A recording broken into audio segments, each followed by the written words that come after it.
درود شریف کو نذرانا اور بآواز بلند نبی کریم صلی اللہ علیہ وسلم پہ پڑھنا پڑھیے اللہم صلی علی سیدنا مولانا محمد صلاۃ و سلام علیہ یا رسول اللہ صلی اللہ علیہ وسلم. ایک مرتبہ اور رسول برکت کے لیے درود شریف عقیدت، محبت، چاہت اور لگاؤ کے ساتھ اپنے دل کو مدینہ شریف کی طرف لگائیں اور درود شریف کا نذرانہ آپ لوگ سنائیں.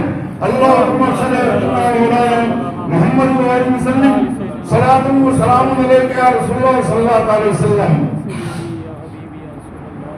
کلام الامام امام الکلام عاشق رسالت اعلیٰ حضرت عظیم البرکت مجدد دین و ملت آقائے نعمت کنز الکرامت جبر الاستقامت امام عشق و محبت حضور حضرت علامہ الحاج الشاہ مفتی امام احمد رضا خان بریلوی یوپی رضی اللہ تعالی عنہ کا آپ چند سے ترنم میں آپ لوگوں کی بارگاہ میں پیش خدمت ہے، آپ لوگ سماعت فرمائیں. جو لوگ پیچھے بیٹھے ہوئے میری محبتانہ عقیدانہ والہانہ اور عاشقانہ گزارش ہے کہ وہ لوگ آگے سب میں آئے اور زیادہ ثواب بھی ملتا ہے. آپ لوگ ٹیک لگا کے نہ بیٹھے، آگے آ جائیں، زیادہ ثواب بھی ملے گا. الحمدللہ. آ جاؤ بھائی سننے پڑے گی. سبحان اللہ ماشاء اللہ. چمک تجھ سے پاتے ہیں سب پانی والے، چمک تجھ سے پاتے ہیں سب پانی والے، چمک تجھ سے پاتے ہیں سب پانی والے، میرا دل بھی چمکا دے چمکانے والے. آپ لوگ کو بھی یہاں بھی نعت رسول کا تھوڑا بہت بھی اچھا لگے تو آپ سبحان اللہ ضرور کہیں، کیونکہ سبحان اللہ جو بارگاہ رب میں بہت مقبول ہے، اللہ کو بہت پسند آئے. بڑا پیارا لفظ کلمات ہے.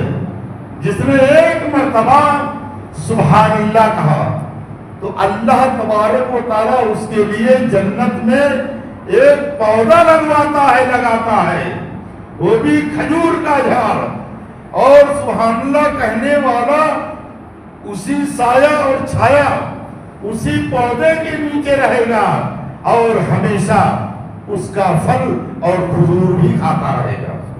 جب ایک مرتبہ سبحان اللہ کہنے کا یہ فائدہ، تو وہ کتنے خوش نصیب لوگ ہیں جو جانتے ہو بار بار سبحان اللہ یا ماشاء اللہ.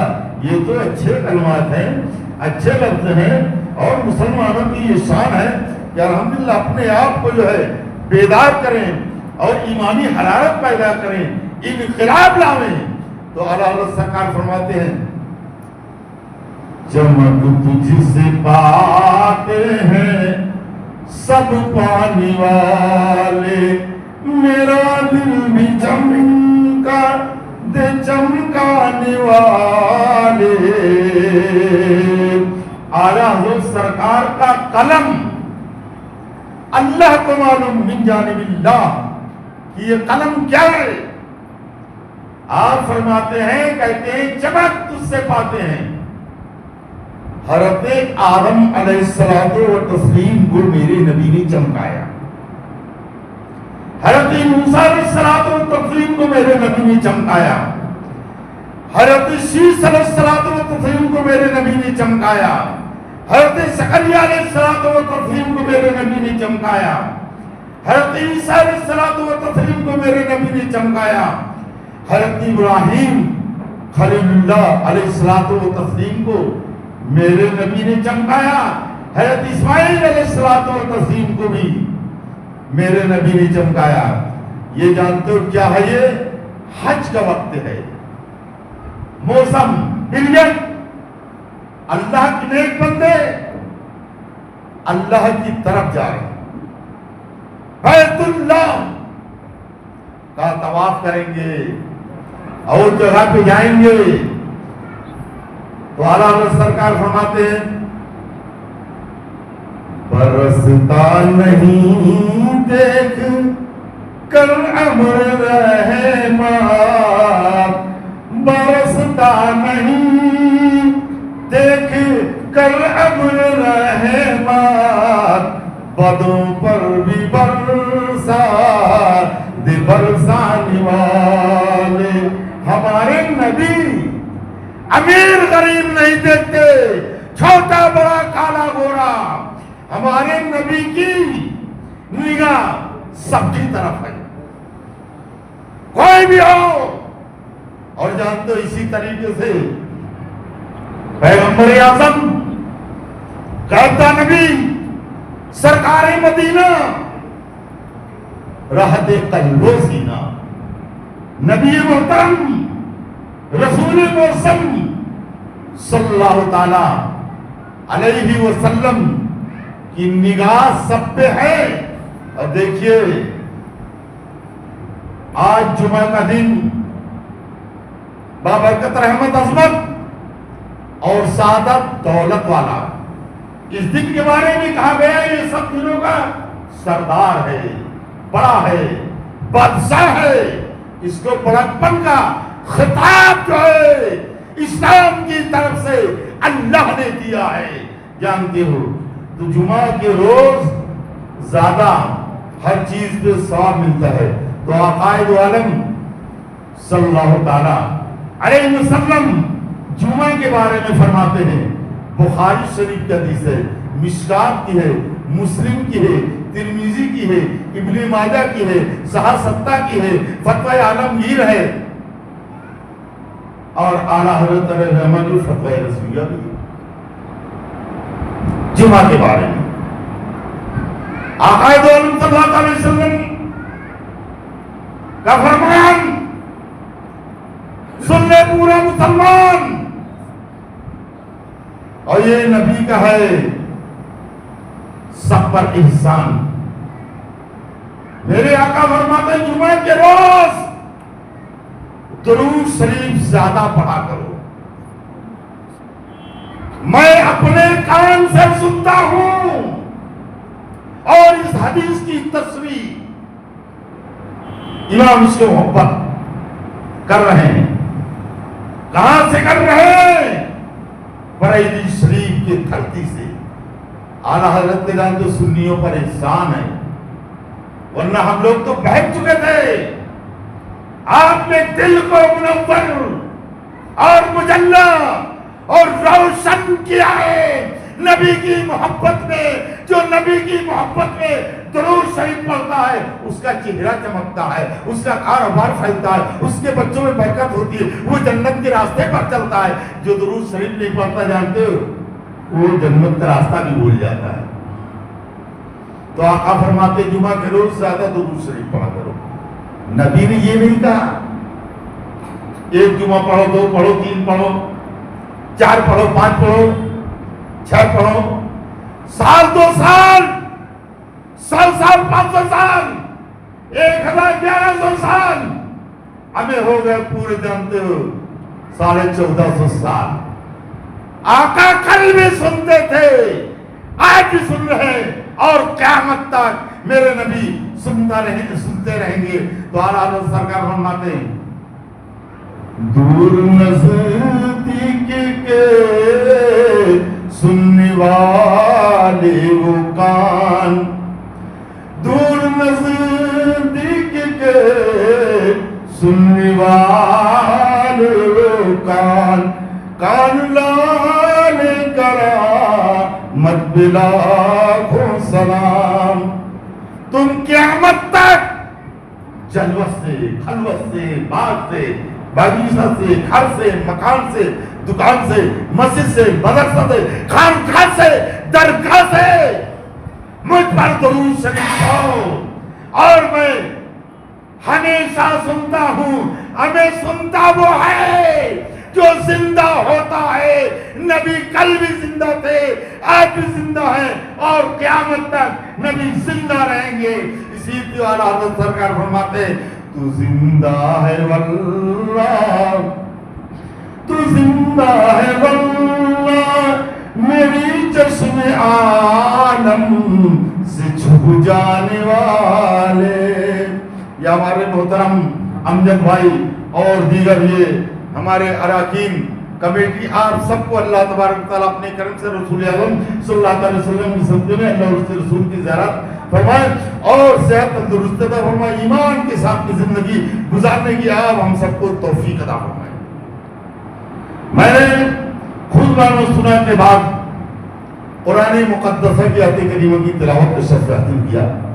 دوسرا پارا اور دوسرا رکوع 147 نمبر آیت, ان الصفا والمروہ من شعائر اللہ. صفا مروہ اللہ کی نشانیوں میں نشانی ہے. وَأَتِمُّوا الْحَجَّ وَالْعُمْرَةَ لِلَّهِ, اللہ کے لیے حج اور عمرہ کرو, تم بالکل پاک و صاف ہو جاؤ گے. اور پھیرے لگاؤ. پتہ یہ چلا کہ جانتے ہو جو حج کے لیے جاتا ہے تو ایسا ہوتا ہے گویا کہ اللہ تبارک و تعالیٰ اسے آج ہی پیدا کیا ہے, ماں نے پیدا کیا, جنم دیا ہے, سارے گناہ اس کے معاف ہو جاتے ہیں. یہ کس کے صدقے میں؟ نبی کے صدقے میں. ہم گناہگاروں کو رب سے بخشوا لیں گے, ہم گناہگاروں کو رب سے بخشوا لیں گے. ان کے رب نے کب ان کی کوئی بات ٹالی ہے. یہ کعبہ کا طواف, بیت اللہ کا, جانتے ہو یہ انبیاء کرام کی سنت ہے, نبیوں کی, پیغمبروں کی, ولیوں کی. جب تک کعبہ کا طواف نہیں کرو گے تمہارا حج نہیں ہوگا. اور بیت المقدس وہ تو یہودیوں کو آقا دو عالم صلی اللہ تعالی علیہ وسلم نے طواف کیا. حجر اسود بھی ہے جسے چوما جاتا ہے اور بوسہ دیا جاتا ہے. کیوں؟ ہمارے نبی نے اس کو چوما ہے. اسی نبی کی سنت پہ ہر صحابی, ہر ولی, ہر غوث, ہر قطب, ہر ابدال, اوتاد, عقبہ, نقبہ, مفتی, مقرر, محدث, مصنف, ادیب, نقیب, خطیب سب جا کے یہ عمل کرتا ہے, اس کو چومتا. تو کعبہ کا طواف اور حجر اسود. اور جب تک آپ جو ہے صفا مروہ پہ حضرت حاجرہ علیہ الصلوۃ والتسلیم کی آپ اس ادا کو برقرار نہیں رکھو گے, آپ آؤ گے جاؤ گے نہیں, تب تک وہ سنت بھی ادا نہیں ہوگی اور آپ کا حج بھی ادا نہیں ہوگا. تو اعلیٰ حضرت سرکار فرماتے ہیں حاجیو آؤ, حاجیو آؤ, شہنشاہ کا روضہ دیکھو. حاجیو آؤ, شہنشاہ کا روضہ دیکھو. کعبہ تو دیکھ چکے ہو, کعبے کا کعبہ دیکھو. ہمیں نبی کے صدقے میں کعبہ کو عروج ملا, عزت ملی. اور جانتے ہو ہندوستان کی عظیم شخصیت جس کو کہتے لوگ تاج الشریعہ بہت طریقہ, ہمیں جب ان کا کوئی مقابلہ نہیں کر سکتا تو کسی اور کا کون مقابلہ کرے گا. آپ نے جانتے ہو مقام ابراہیم پہ وہاں کے حاکم نے آپ کو کہا کہ آپ یہاں پہ نماز ادا کرو. کتنے کتنے خوش نصیب وہ شخص ہیں جو تاج السریہ سے بیت ہیں اور ان کی زیارت کیا ہے. بھلا بتائیے کوئی نماز کی گارنٹی ہو یا نہ ہو، لیکن جانتے ہو اس نماز کی تو گارنٹی ہے. غور سے سن تو رضا کعبے سے آتی ہے صدا. غور سے سن تو رضا کعبے سے آتی ہے صدا. میری آنکھوں سے میرے پیارے کا روضہ دیکھو. حرم کی زمین اور قدم رکھ کے چل